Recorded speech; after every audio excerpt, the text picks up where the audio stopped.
how do you protect yourself as a church administrator from burnout? And I need to say that Gavin has given me these questions in advance. So I've had a few minutes to think about them before this. Yeah. Well, I mean, you could say so much about that, but three things occurred to me. Three key things. And obviously all these have got to be fairly simplistic answers in the short time that we got available. The first thing, you save yourself from burnout by keeping your eye on the big picture. Now that may sound a strange thing to say, but if I'm doing a sort of self-management course for ministers, we spend the whole of the first session on big picture, your life, your ministry, God himself and his plan for your life. And if you want to protect yourself from burnout, don't lose the big picture. Why are you here? You're a child of God, you're a disciple of his. And what is it that your ministry is all about? Yeah. Keep your discipleship right at the start there. And that may need time out to think about this and to pray about it.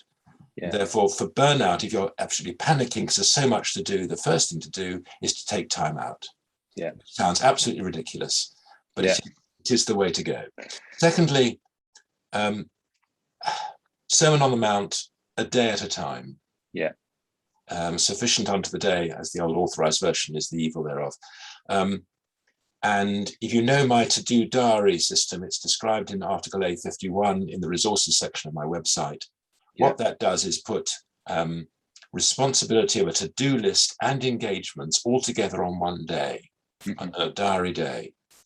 And that means that you only give yourself in a day what you can cover in a day, allowing for interruptions and everything else.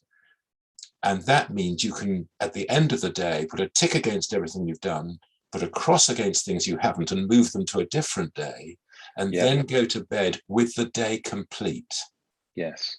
Burnout comes because you never get through the to-do list. Yeah.